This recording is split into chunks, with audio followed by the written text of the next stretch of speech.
वर्ष था 1145। भारत के मध्य में स्थित था एक शक्तिशाली राज्य नागगढ़। यह राज्य अपने सुनहरे महलों, गुप्त सुरंगों और अद्भुत युद्ध कौशल के लिए प्रसिद्ध था। लेकिन इससे भी ज्यादा प्रसिद्ध था इसका राजा, चक्रवर्ती सम्राट विक्रमदेव। पर एक रहस्य ऐसा था जो सदियों से लोगों के दिलों में खौफ बनकर बैठा था। नागलोक का रहस्य।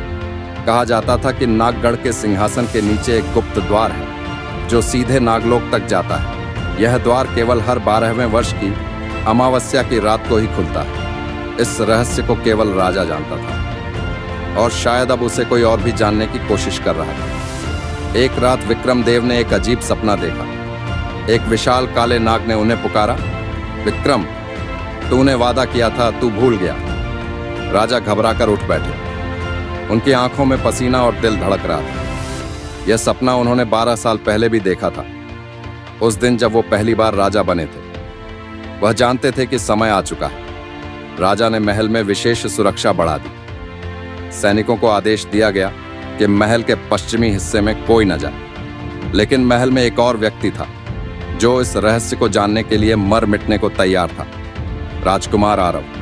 आरव राजा का भतीजा था, तेज बुद्धि वाला पर विद्रोही स्वभाव का। उसे बचपन से ही अपने चाचा विक्रमदेव पर शक था कि वो कुछ छुपाते हैं। जब उसने नागलोक की कहानियां सुनी तो उसका मन बेचैन हो गया। गुप्त सुरंग और पहला संकेत। अमावस्या से 2 दिन पहले आरव ने महल के प्राचीन कक्षों में घुसपैठ की। वहां उसे एक पत्थर की दीवार पर उकेरा गया एक रहस्यमय चिन्ह मिला। नाग का वचन रक्त से बंधा है, जो शर्त तोड़े उसका विनाश सुनिश्चित है।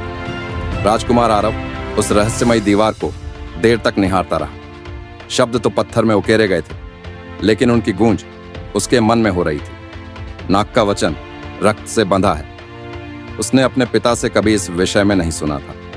चाचा विक्रमदेव ने हमेशा इतिहास की इन बातों को किंवदंतियां कहकर टाल दिया था। लेकिन अब आरव को पूरा यकीन हो चला था कि महल के नीचे कुछ ऐसा छिपा है जो सिर्फ एक शपथ या गाथा नहीं, बल्कि इतिहास का सबसे बड़ा रहस्य है।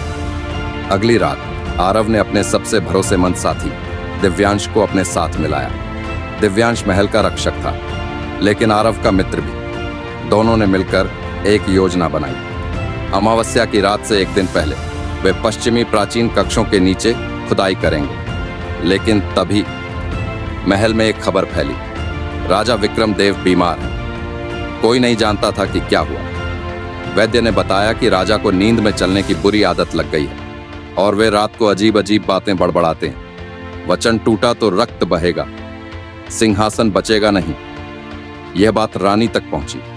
उन्होंने आरव को बुलाया और धीरे से पूछा, क्या तुम कुछ जानते हो इस नागलोक के बारे में? आरव चौंक गया, लेकिन कुछ नहीं बोला। रानी ने सिर झुकाकर कहा, तेरे पिता और राजा जब युवा थे तब नागलोक की गुफाओं में गए थे। तब से ही यह श्राप उनके साथ है। अंततः वह रात आ ही गई। चारों ओर घना अंधकार था। पूरा महल मौन था, लेकिन पश्चिमी कक्ष के नीचे धरती से एक कंपन होने लगा। राजा विक्रमदेव अकेले चुपचाप एक मशाल लेकर वहां पहुंचे। उन्होंने एक गुप्त ताले पर अपना रक्त टपकाया और पत्थर की दीवार खिसकने लगी। द्वार खुला। अंदर अंधेरा नहीं था। वहां हल्की नीली चमक थी, जैसे कोई जादुई ऊर्जा बह रही हो। लेकिन तभी पीछे से आवाज आई, ठहरिए चाचा। राजा ने मुड़कर देखा। आरव खड़ा था, उसके साथ दिव्यांश भी। राजा विक्रमदेव ने गंभीर स्वर में कहा, जो देखोगे उसका बोझ जीवन भर उठाना पड़ेगा। आरव आगे बढ़ा, सच का बोझ झूठ से हल्का होता है चाचा। तीनों ने नागलोक के उस गुप्त द्वार में प्रवेश किया। सामने एक विशाल मूर्ति थी, नागराज वासुकी की। उसके चरणों में एक शिला रखी थी जिस पर लिखा था, सिंहासन तब तक सुरक्षित रहेगा जब तक उत्तराधिकारी पवित्र रक्त से इस द्वार को पार करेगा। राजा ने धीरे से कहा, तेरा आना तय था आरव। तू ही वो उत्तराधिकारी है जिसे नागराज ने चुना है।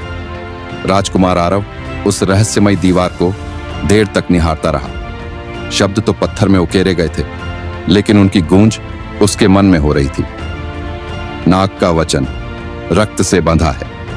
उसने अपने पिता से कभी इस विषय में नहीं सुना था। चाचा विक्रमदेव ने हमेशा इतिहास की इन बातों को किंवदंतियां कहकर टाल दिया था। लेकिन अब आरव को पूरा यकीन हो चला था कि महल के नीचे कुछ ऐसा छिपा है जो सिर्फ एक शपथ या गाथा नहीं, बल्कि इतिहास का सबसे बड़ा रहस्य है। अगली रात आरव ने अपने सबसे भरोसेमंद साथी दिव्यांश को अपने साथ मिलाया। दिव्यांश महल का रक्षक था, लेकिन आरव का मित्र भी। दोनों ने मिलकर एक योजना बनाई। अमावस्या की रात से एक दिन पहले वे पश्चिमी प्राचीन कक्षों के नीचे खुदाई करेंगे। नया युग की शुरुआत राजा विक्रमदेव के अंतिम संस्कार के बाद पूरा नागगढ़ शोक में डूबा था, लेकिन लोगों की आंखों में उम्मीद भी थी। अब एक नया युग आरंभ हो रहा था। राजकुमार आरव ने सिंहासन को छुआ, लेकिन बैठा नहीं। उसने दरबार में घोषणा की, मैं केवल राजा नहीं, नागगढ़ का रक्षक बनूंगा। मैं इस भूमि को केवल शासन से नहीं, सेवा से चलाऊंगा। नाग शक्ति की परीक्षा आरव को अब नाग शक्ति को सुरक्षित रखना था। पुस्तक में आखिरी पृष्ठ पर लिखा था, जिस दिन अग्नि और विष का मिलन होगा, नागलोक